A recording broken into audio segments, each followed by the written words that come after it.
BT road সংলগ্ন CIT এলাকায় রয়েছে এক কাটাইয়ের জায়গা। বিভিন্ন রকম গাড়ি নিমেষের মধ্যেই কাটাই হয়ে সেই পার্টস বিক্রি হয়। সেই রকম শুক্রবার সকালে একটি গ্যাসের গাড়ি কাটাই হচ্ছিল। তবে সেই গাড়িতে কোনো গ্যাস ছিল কিনা তা পর্যবেক্ষণ না করেই কাটাইয়ের লোকেরা সেই গাড়ি কাটতে শুরু করে এবং তখনই ঘটে এক ভয়াবহ বিস্ফোরণ। গ্যাস কাটারের আগুনের ভেতরে থাকা গ্যাস সঙ্গে সঙ্গে বিস্ফোরণ হয় এবং গাড়িটি ফেটে বেরিয়ে যায়। যারা কাজ করছিলেন তাদের মধ্যে 3 জন আহত হন এবং 1 জন মারা যান। এরপর ঘটনাটি তড়িঘড়ি জানানো হয় সিথি থানায় এবং সিথি থানার পুলিশ আধিকারিকেরা এই মুহূর্তে ঘটনাস্থলে বর্তমান রয়েছে। 7:45 আমরা বিকট আওয়াজ পেয়ে এসেছি। উৎস সন্ধান করতে করতে এখানে এসে দেখলাম এখানে দরজায় দড়ি দিয়ে বাঁধা, বডি খোঁজাখুঁজি চলছে। উঁকি ঝুঁকি মেরে দেখলাম বডি খোঁজাখুঁজি চলছে। একজন হাত উড়ে গেছে, সেই যন্ত্রণায় ছটফট করছে।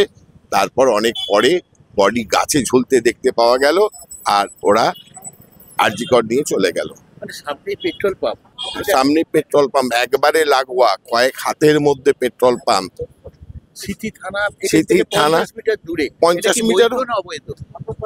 বৈধ তো হওয়ার মানে আমাদের বুদ্ধিতে এটা বৈধ হওয়া যায় না। আমাদের বুদ্ধি যদি বৈধ হয় তাহলে সেক্ষেত্রেও তো প্রশ্ন থেকেই যায়, গুরুতর প্রশ্ন থেকে যায় যে এটা কি করে বৈধ হতে পারে। এটা একটা বড় রাস্তা, সামনে ইউনিভার্সিটি, সামনে বিড়লা টেকনোলজি, এখানে সামনে একটা স্কুল আছে, সামনে থানা রয়েছে। কি করে এটা বৈধ হয়? এটা লোকাল হয়। এখানে একটা রিক্সা স্ট্যান্ড ছিল, রিক্সা স্ট্যান্ড আছে, মানুষজনের যাতায়াত। সারাদিন ট্যাঙ্কার ঢুকতে থাকে, সারাদিন ট্রেন ঢুকতে থাকে। হ্যাঁ, কিভাবে এটা বৈধ হয়? আমি শুনেছি, ধরুন ঘন্টা দেড়েক আগে শুনেছি, তখন কটা বাজে, 9টা পরে। না, এখানে অনেকে অভিযোগ করছে সামনে 50 মিটার দূরে থানা, কেউ ব্যবস্থা নেয় না, অবৈধ কাজ হয়। কি বলবেন আপনি? শুনুন, বৈধ কি অবৈধ সেটা জানার এখতিয়ার আমার নেই। একটা বাউন্ডারি ওয়ালের ভেতরে হয়, সেটা পার্সোনাল প্রাইভেট ল্যান্ড, সেখানে গাড়ি কাটাই হয়। এখানে সবাই জানে, আজ থেকে নয়, প্রায় স্বাধীনতার আগে পিছিয়ে থেকে এই সব অঞ্চলে গাড়ির সমস্ত কাটাই, এই সব ঘটনা কাজগুলো এখানে হয়, এটা সবাই জানে।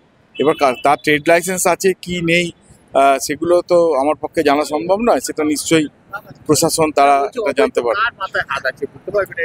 এটা না, এটা স্বাধীনতার পর থেকে হয়ে আসছে, এটা হাতের ব্যাপার না, এটা তাদের ব্যক্তিগত ব্যবসা।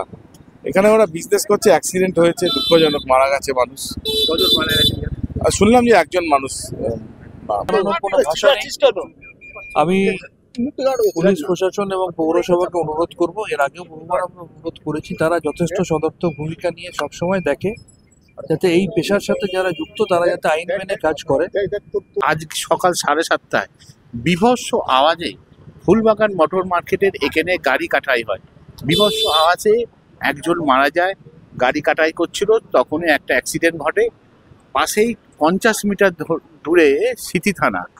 পুলিশ কি করছিলেন, স্থানীয় মানুষের অভিযোগ, পুলিশ সাথে থানা, পাশেই গোপেশ্বর দত্ত স্কুল, পাশে রবীন্দ্রভারতী বিশ্ববিদ্যালয়। একটা মর্মান্তিক ঘটনা ঘটে যায়, কিন্তু স্থানীয় মানুষের অভিযোগ দিনের পর দিন বেআইনি অবৈধ এসব কাটাই হয়। কিন্তু কি করে হয়, একটা স্থানীয় কাউন্সিলর, পুলিশ, তারা বলছে কিছু জানি না।